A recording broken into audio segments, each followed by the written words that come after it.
Hello, everyone. I hope you're having a great second week of classes. So, this video is specifically going to be about service learning. I told you that I had provided you with an overview video, but this is really going to walk you through the service learning process, especially since this is an online course.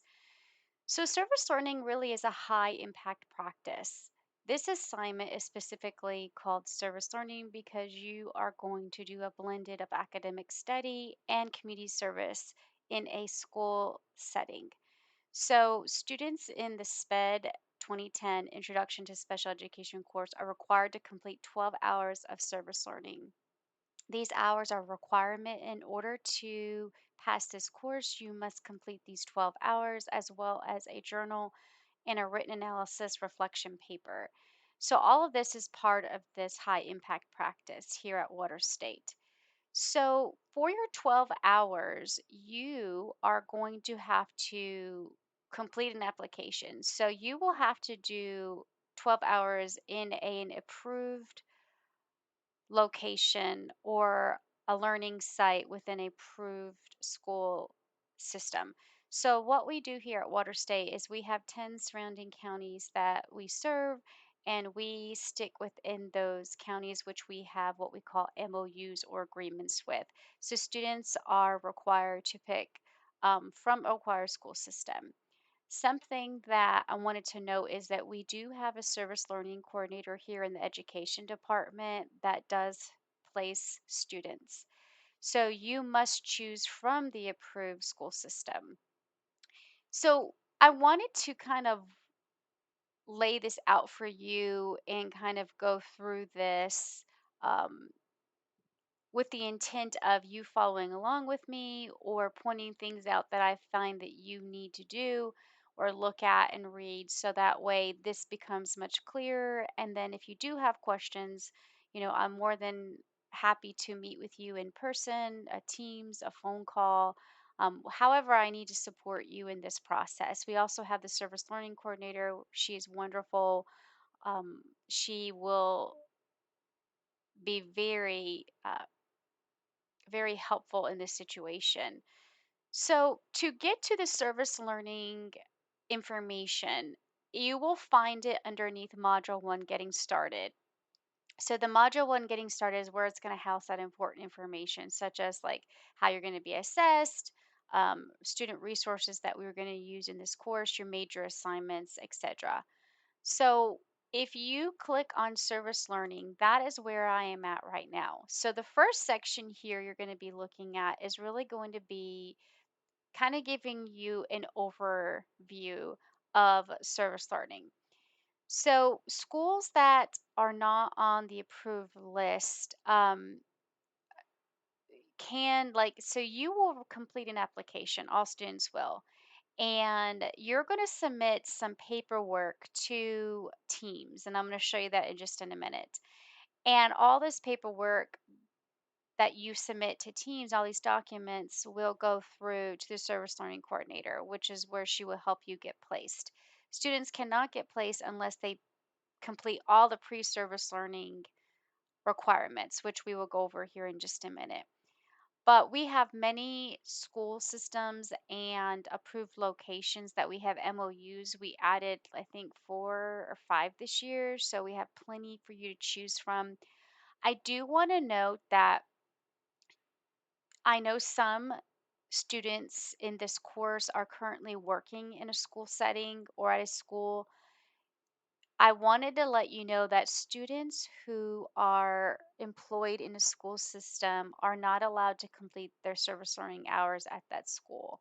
So we in the education department would like students to be able you can't get paid for doing what is called community service. So you need to complete your service learning hours and work that out with your employer on where you could do your service learning. There are plenty of counties and school system and approved locations for you to choose from. Something also that I wanted to know is that schools like Jefferson County and Sevier counties will require additional approval by central office personnel. So there's a couple extra steps that we have to go through with the service learning coordinator before you can be placed there. Also, schools with Claiborne and Hawkins County will require administrative contact from our department to the central office for placement. One thing also to note is that if you select, say, Claiborne or Hawkins County, you have to list a preference on the application. That way, we can convey that to the administrative contact. Um, Another thing that I wanted to mention too is that the Douglas Cherokee Economic Authority does require an additional background check beyond the TBI background check that you have to do.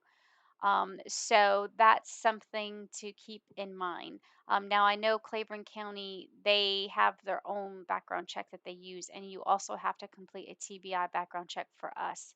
So that may take a little bit longer. So I just wanted you to be aware of that on the front end. So it's important for you, even though I'm making this video, I do want you to go through. It is your responsibility to read all of this. Okay. Um, Here in the next section is just some details I put here. This I'm going to update because we were waiting. We're still getting MOUs and we just got one in yesterday. So I will be updating this and I will email you when it's updated. But this here is a really good indication of all the ones that we have available right now. Um, so that document you could look at. Also, I wanted to note here is that in addition to your 12 hours, you will be completing what we call a service learning journal. And this is something you will be completing while you are completing your hours. You also will be doing what we call a written, of service learning written document analysis, which is kind of a reflection, which is the last component that will be completed. Now, I do have this over learning overview video here. I think this one is in more depth. That's why it's called overview. So please, watch this video through its entirety. There is a service learning description that describes service learning to you, which is important for you to read that as well. It describes what it is and how it impacts you, how it's a high impact practice. Also, something to note too, it defines not only what you're going to do, but it talks about how when you're in the setting, you're really going to be observed. You're going to be looking at um, things from a reflective point of view. Also, something that you're going to do is you will be some teachers will be allowing you to actually work with students. So this will be a part of like your journal entries, and this is something that you will use in your document analysis that helps you reflect upon the learning environment from working with the community. So, service learning, really, like I said, is a blend of academic and community service. You get credit through the 12 hours in the course, but you also are volunteering your hours to the community. So that's why it's called service learning because it's a blend. It talks about the difference between internships, service learning, and volunteering. One thing too to note is that you will be evaluated not only through your journal entry and your process of completing your 12 hours within your reflection paper, but you are going to be evaluated by your mentor teacher, the teacher you're placed with. So that is something that we call part of your closing document. So the placement coordinator is going to work with these con-site supervisors that are going to okay you being there in that classroom, and that person's going to be evaluating you. So that's part of your assessment as well. You do have responsibilities. Remember, you are a Water State student, so you are representing us when you go into these placements. So it's important for you to remember that you have responsibilities as a Water State student when you are representing us. So these are some things that guidelines and your responsibilities for you. There are responsibilities that the agency that's accepting you has to abide by and that we want them to see. We will also, the service learning coordinator will also be sending a letter to the teacher you're placed with so they can know what you are supposed to be getting out of this and what their expectations are for hosting you in that class or that placement or agency. So that will be something that the service learning coordinator will be taking care of. That way they know what's expected of them and how they can make you not only feel comfortable, but what are the guidelines and how you can get the most out of this experience. One thing I also want to note is that this is service learning in a special education classroom. So I require my students in this course to be in either a resource room, a CDC classroom, or you can be in a general education classroom, but it needs to be inclusive where you have students who have IEPs, right? So these are students who have special needs. So that is a requirement for this course as well. So you do need to be in a classroom where you will be able to learn because that's part of this course. So that's something to keep in mind as well. Aside from the description, I have a service learning manual that all students need to read. This manual is important because it walks through the ins and outs of how you need to complete. Obviously, some of the stuff is repeated there, but it's kind of in one document. It talks about how this service learning experience really is going to relate to our content in our course, right? So you may be able to sit in on an IEP meeting. We talk about IEPs in the classroom. Remember, your focus and your observations, your interactions, you're working with students are working with those who have special needs and disabilities, right?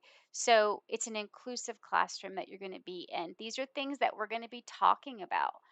And inside your written analysis, you're going to be looking at high leverage practices, right? Which are four components that we're really going to zone in on, which is collaboration, assessment, social emotional behavioral practices, and instruction. So these are topics that we're also going to be covering in class. So that way there is that connection there, but also you're gaining insight and deeper understanding into special education.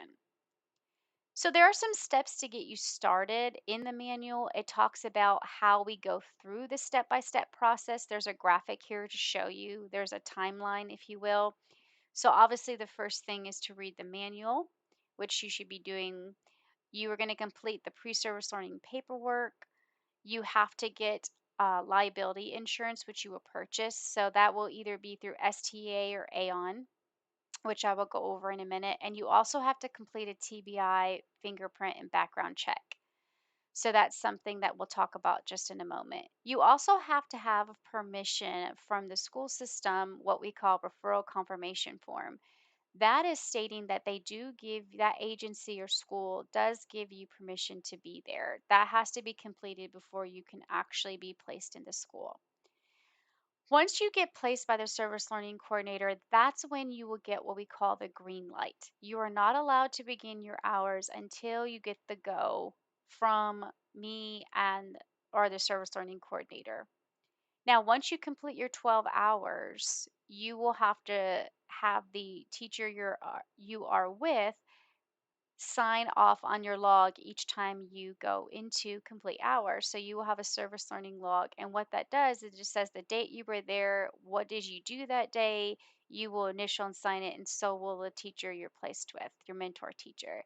That will have to be submitted to me to show that you have your hours. You also need to make sure that as you're going through this process and working on your hours, you are also supposed to be doing what we call journal entries. You're responsible to complete a journal entry for each visit to the classroom, right? So if you go 12 times, you do 1 hour each time, you will have 12 entries. Some students break it up. They always ask me, how often should I go? Well, it really depends on your schedule. When can you do this? I know a lot of people work or they have a family, or they're trying to balance school and they have all these other obligations. So it's really going to be up to you of when you can go, and also working out with a mentor teacher of when would be a good time for you to be there. Obviously, you don't want to go in when they're doing something that's out of the ordinary or having an assembly or a field trip. You want to be there when you're going to be in the classroom, when it's part of their daily routine. That's the hours that we would expect you to be in that setting. The last thing that you will do is that you will be completing your written analysis document. So, this is your final paper, right? So, your teacher you were placed with will be submitting the closing documents, which is your log and their final evaluation on you. and then you will also submit your final paper. So there's a lot of paperwork that you will see that has to be submitted to teams. We have like the waiver, the application, um, the service learning log, the referral confirmation, your final evaluation. It talks about the liability, fingerprint, and insurance, which we will go through in just a moment. So it just breaks down the steps that we just looked at earlier in that graphic. So this is something for you to look at. I did want to know at the bottom where it talks about step 8. This is really talking about your final paper in your final documents. So make sure that you read through that. There there is a format that I want you to follow, right? You are going to be looking at using the correct font, spacing, word, that sorts of things. Um, in your reflection piece, I put in here talking about how I want you to look closely at the experience, uh, and having 3 sections for each journal entry. And here I went ahead and put all this in here because it's really going to help you be able to reflect in a way that you're gaining some knowledge and experience, right? So, looking closely at the experience, provide a brief overview of what occurred during your visit. What did you learn about the classroom? What did you learn about the school? What did you learn about the individual students? What did you see that related to special education? Did some event or observation stand out for this visit? And then reflection of yourself. What did you learn about yourself through this experience? Your values, your attitude, your beliefs in education, about teaching. Were there moments that you had successes or doubts? You were indecisive, you were frustrated, you were happy. And then also connecting it to future implications, like looking at the big picture. From this experience, are you able to see, the influences and challenges of inclusive classrooms, looking at children with special education needs? What could be done to alter some of the situations you were in? Did your attitudes, behavior, career change? So each time you begin your entry, I want you to put your name, the date of the service learning visit, the time you were there, and then the class or grade you observed. And then each section you will put 1, 2, and 3. 1, looking closely at the experience. 2, 3. So each section you should have about 150 to 200 words. Okay. Sometimes you may have more to say, and that's fine. But remember, the journal is there to help you record your growth and development. It's also going to be really neat for you to look back on this, and it's going to help teach you stuff about yourself, but also it's going to help you write your final analytical paper, which is what we call the written analysis. Now, when you do your written analysis, you're going to include a brief description. Okay, so in your written analysis, you're going to have 3 sections. Okay, so you will label them as such. The first section is your introduction. This is where it's going to give you a brief description about the setting, the placement you were in. So these could be demographics, the grade, what kind of classroom, was it CDC, was it resource, how many students were receiving special educations, what kind of disability or special needs did you see. These are things that we need to know. This sets us up to see the environment you were in. The next part is, why did you choose to be at this placement? What drew you to this school or area or the specific classroom or organization? And then what was your role? Like, what were your responsibilities and duties? And give examples of the things that went on. And if you interacted with students, what did you do? Did you lead a lesson? And be as specific as you can. The second one is going to where you're going to be talking about the 4 areas of those high leverage practices, right? So collaboration, assessment, instruction, and social emotional behavior practices. And in each area, I ask you questions that I want you to answer. What did you learn about collaboration?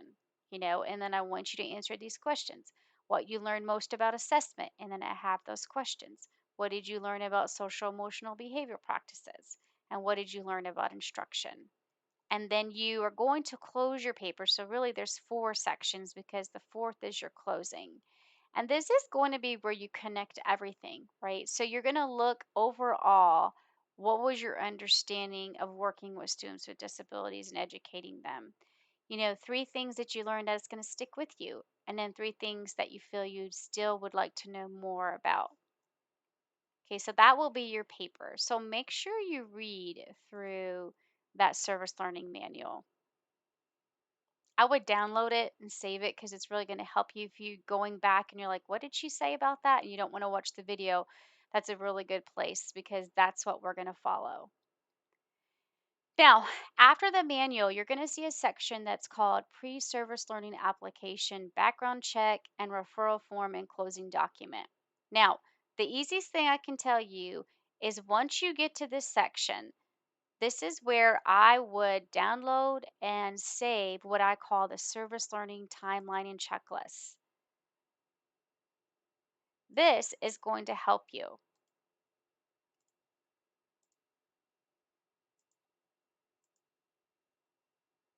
Let me get it.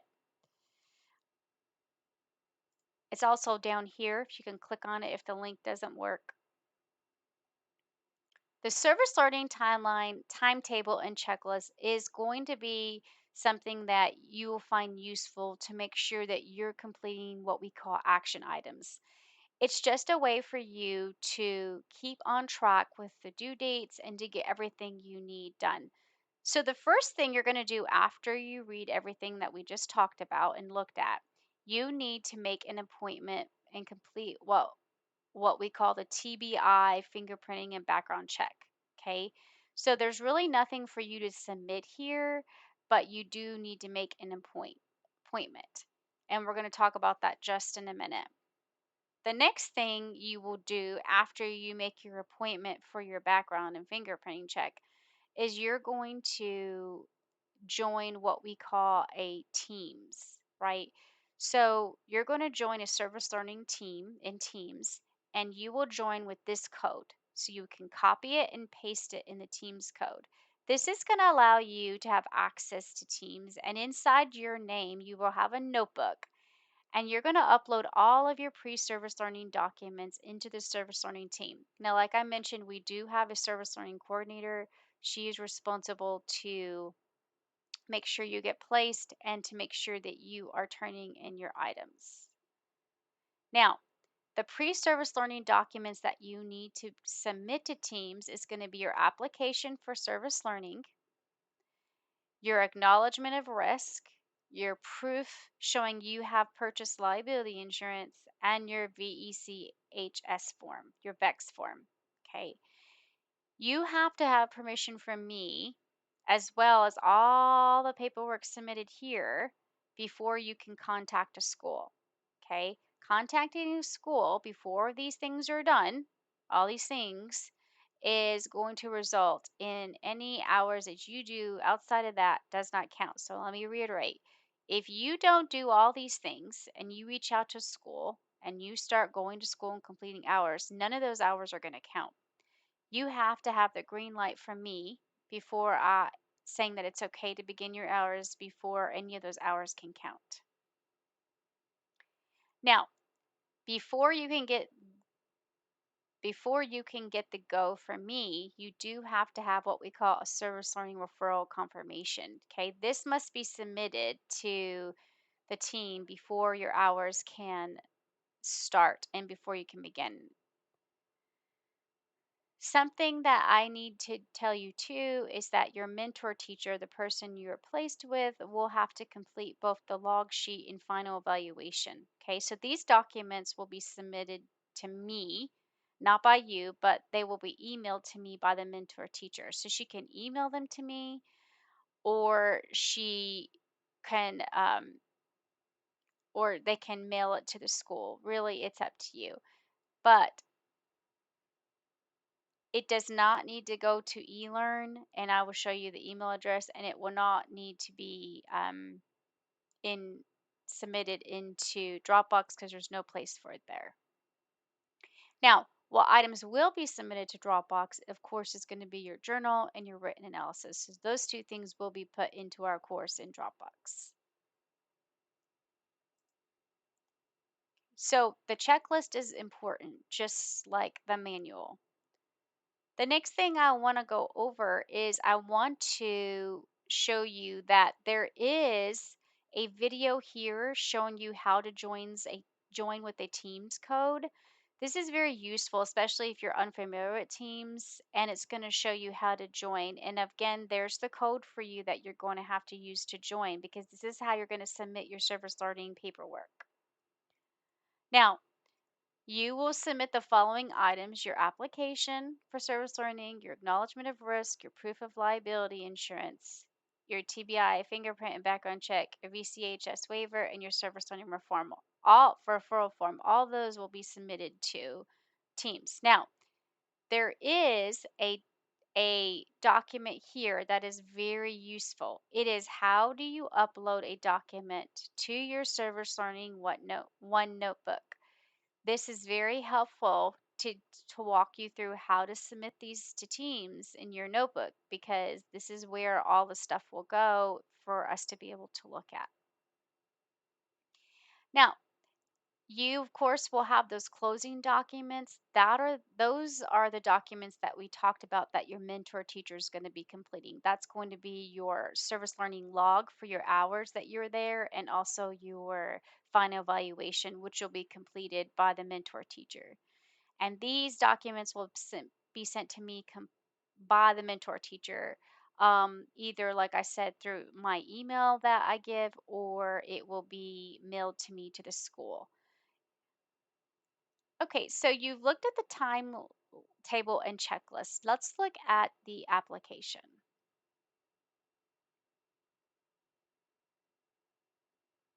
Okay, so this application you'll see here, it is fillable. I want you to make sure that you download it. Um, So what we're going to be looking here, the service learning coordinator, this is one that will be submitted to your Teams One notebook.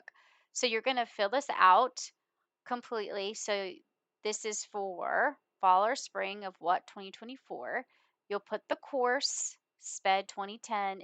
You'll put my name, the instructor, and then it's as important too. You need to include your W number, your water state ID, your name, a number, your mobile number where you can be reached, um, if the service learner, you don't care, the service learning coordinator text you, you can put yes. What is your major? What is your career choice? Meaning, what do you want to do? Any social issues of concerns, any other issues we need to be aware of. Now, here at the bottom section is going to be the school placement info. Okay.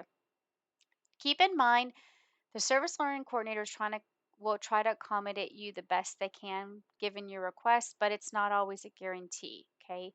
So you would list what county you want to be placed in. Do you have a particular school you request? Your second choice. So always put two choices on there, and then even some people put a third choice. What do you hope to gain from the experience? What age or specialty are you interested in? If you have any mental complications, physical limitations, those need to be addressed here. And then any qualifications, licensed language, if you can speak more than one language, any kind of skills you have that you feel would be useful, put down there. One thing I want you to know is that this section all the way through is going to be fillable. However, the bottom is not. So once you get to this section and you've done all the fillable part, you will save it, and then you will have to physically sign it with a pen, and then you will save it as a PDF, right? And then that's what will be submitted to Teams. So this part down here is not fillable. We need a hand signature. So you will sign it with a pen, print your name and date, and then you will need to put that in Teams.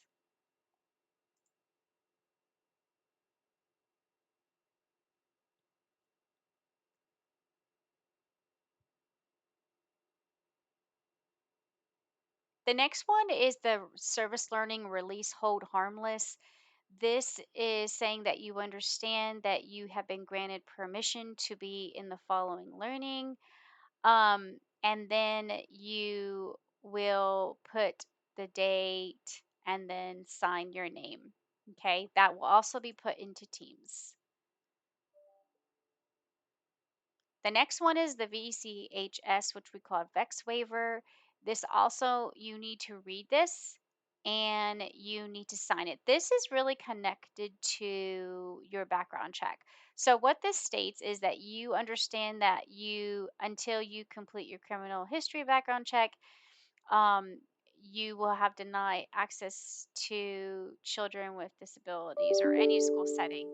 So we need to know if you have been convicted of a crime. I have or have not. If you have been convicted, you need to fill this in. You need to sign and then fill this out with your name, address, date of birth, etc. This also will go into Teams. And remember, this is in addition to the TBI fingerprint and background check.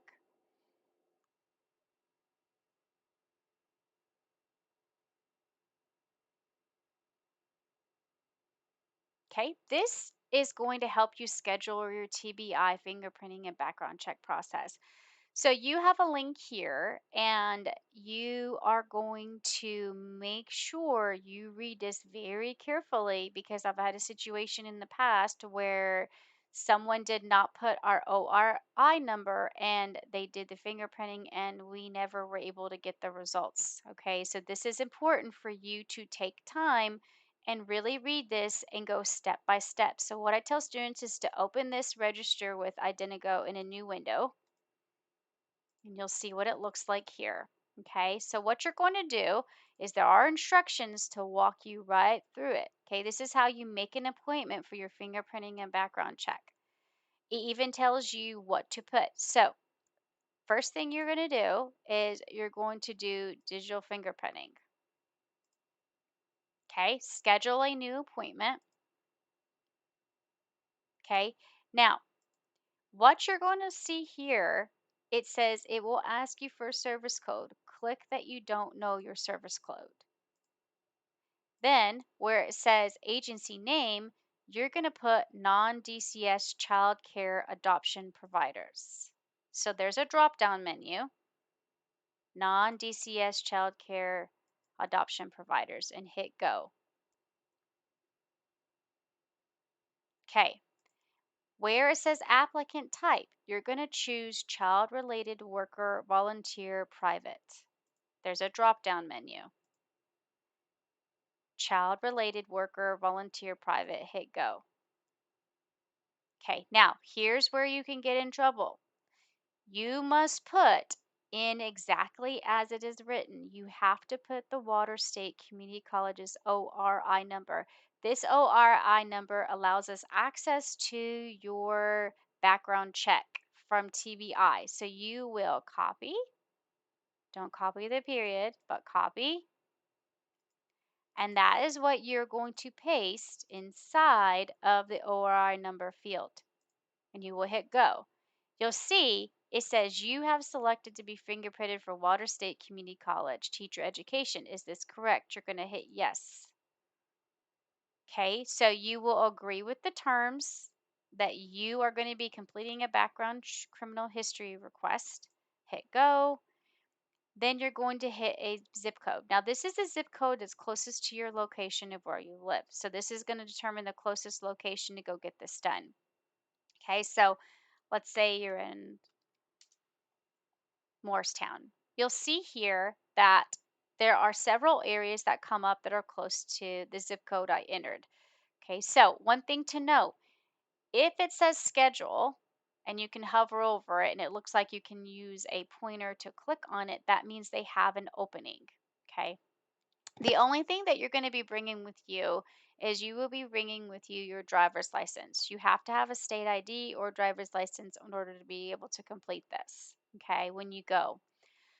So, let's say I can go next Monday. So, the areas it will tell you the address and it'll tell you. So this one is located inside of Goodwill in Morristown. They also have one in Industrial Avenue. Okay, so let's say Monday is the only day I could do it, so I have to choose that location. Or I could drive a little bit and go to Jefferson City. This one's located inside the Walmart, and they have one in Rutledge. This is inside the Granger County Courthouse, and they also have one in Newport. So let's say I'm going to go to the one in Jefferson City. You will pick what time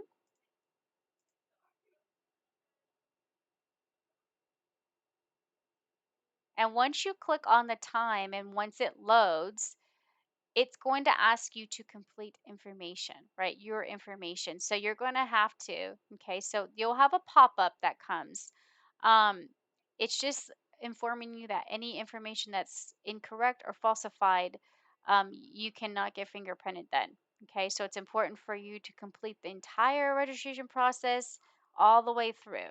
And you're going to receive an email or confirmation number when your registration is complete. You can go ahead and make sure you don't delete that because you'll have to have that, so you can keep up with it and also to show that you did register and schedule the appointment so you can go the day of. So this is what you're going to do. You're going to fill all this information out and then you're going to hit submit. Okay. Um, so just fill it out and then you will get an email saying that you completed it. Okay. So once you complete all of that, and you complete your information, this is what they've done in the past. Most of the time, you do not pay till you actually go and do it. Okay. You can take a money order or cashier's or pay cash the day of your appointment. It even tells you again to make sure you take a valid photo ID. Okay. One thing I did want to note is when you get when the enrollment officer at the place that's doing your fingerprinting, they would check your ID, they're going to verify your information, they collect your payment, they're going to do your fingerprinting and submit your data to TBI or to through Identigo to TBI. Once you do that, you will receive a signed receipt at the end of your fingerprinting session. Please keep that because that's going to be proof showing that you've done this. Okay. Um, so just have that with you.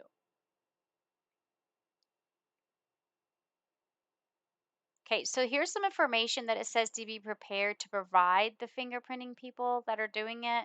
So just make sure you have that information and maybe even print this out so you can have it with you.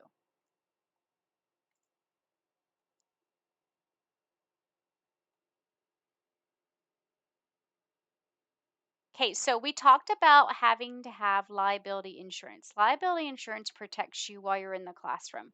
All students who complete service learning hours must have liability insurance before you're allowed to go into the classroom. So there's two choices. The cheaper option would be AON, and then you can also join STEA, Student Teacher Education Association. Okay, so if you join STEA and you are a member, you would just have to show proof that you are a member, and of course that goes in teams. So make sure that you choose the best option. AON is the cheapest option, which most students go, but some students like to join STA. So just as long as you do one of those, you will be okay. Now, here's the information about Aon insurance. Students can purchase Aon insurance through the Water State Cashier's office. Okay, so you will print this out. You have your name and your Water State ID, and you have to have $13. Okay, so here's what I want to know about Aon insurance. Once you purchase Aon insurance, you will get a receipt. What you're going to do is you're going to take a picture of your receipt and then you're going to email it to uh, teacher ed background, and you're also going to put that in Teams. So there's two things for you to do. A lot of times the cashier's office will send us showing that you or emailed us to let us know, but it's important for you to keep your receipt and to send this on your own, um, and to Teams. That way we just keep up and it protects you. That way you have proof that you did purchase it. Okay, so this next form is going to be a little bit later down the line, but this is the form I talked about that the agency has to complete for you. This is just stating that they agree to have you. As you can see, this is not a fillable form. This is something that has to be completed with pen. So when we say agency, this is going to be the school or placement where you want to be placed. So the first section is going to be information such as like your name, the date, the name of the agency, organization, or school. Duties would be service learning. Availability is going to be when you're going to be available. So these would be like the days and times. when would you begin and end? So that's why we don't do this so early on because, and it's okay if these dates are a little bit off because sometimes things change and we understand that, but as close as possible of when you think it would, how long it would take you to complete your 12 hours, which you should have a pretty good indication of your schedule and the days and times that you can go and how often you can stay at a time and how long that will take you to complete those 12 hours. The bottom section has to be completed by the supervision, supervisors and the mentor teachers. So the first one's going to be the principal's signature or the administrator or the director. Their name will be printed, then what's their title, and then where it says student's immediate supervisor or teacher, that's going to be the teacher or the supervisor that is going to be over you during this placement. So they will sign their name and give us their email. And then we will also have to put the address of the place where you were at, the city, state, and zip. And then also we need a phone number that's best for that supervising teacher. So we need, in case we need to contact them. So that number also needs to be completed.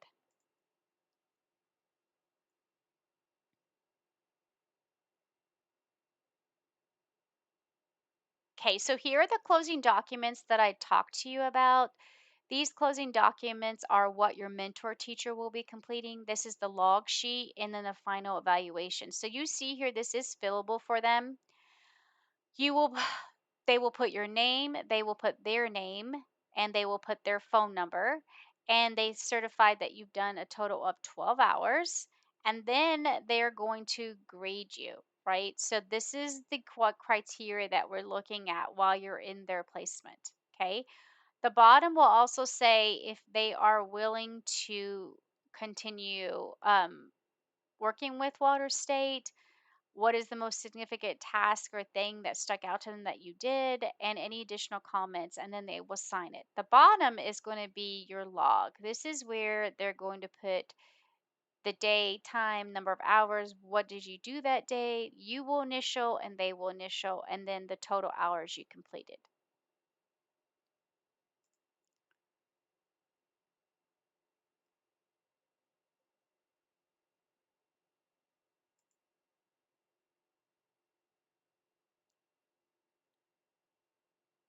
Okay, so I told you you do have written assignments during this process of doing service learning and completing it. So you have a service learning journal, and then you have the service learning written um, documents that they will fill out, and I have the paper as well.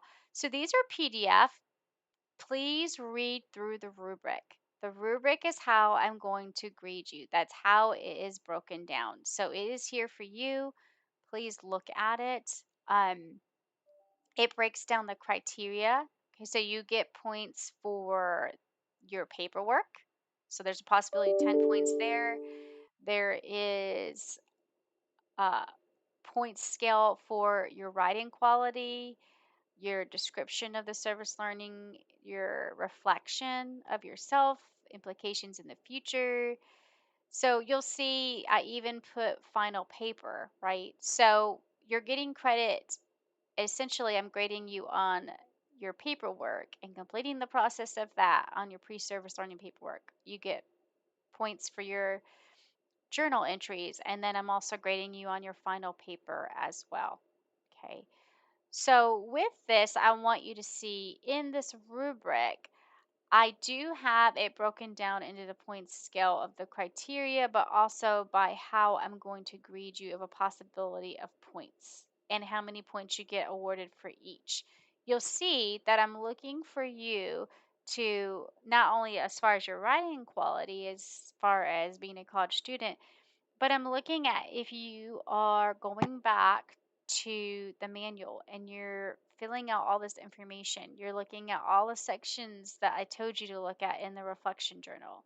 Are you looking at, on the final paper, do you have it sectioned off like I asked you to? Do you do introduction? Are you looking at those 4 high leverage practices such as collaboration, assessment, social emotional behavior?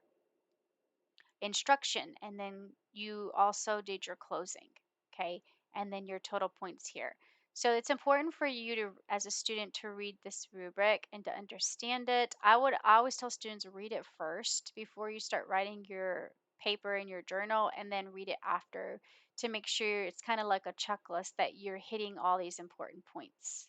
But remember to find all of the questions, all of that for your journal and your reflection paper is going to be in the manual, the service learning manual.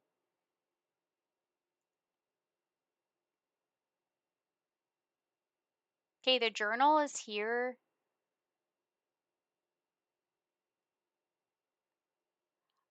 It kind of just shows you some things to look at, to think about. But what I want you to think about is going back to that service learning manual and looking at that.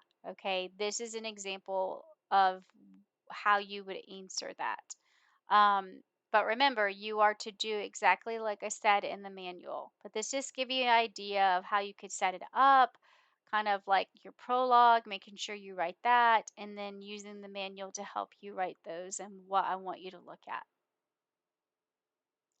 And then the written document analysis is also in the manual. And this is letting you see kind of how we broke it up, um, as an example of some questions that will help you with the questions in the manual to give you things to think about in addition to what I already gave you in the manual. So these are like additional thoughts that will help you get more reflection out of your paper, but please use the manual.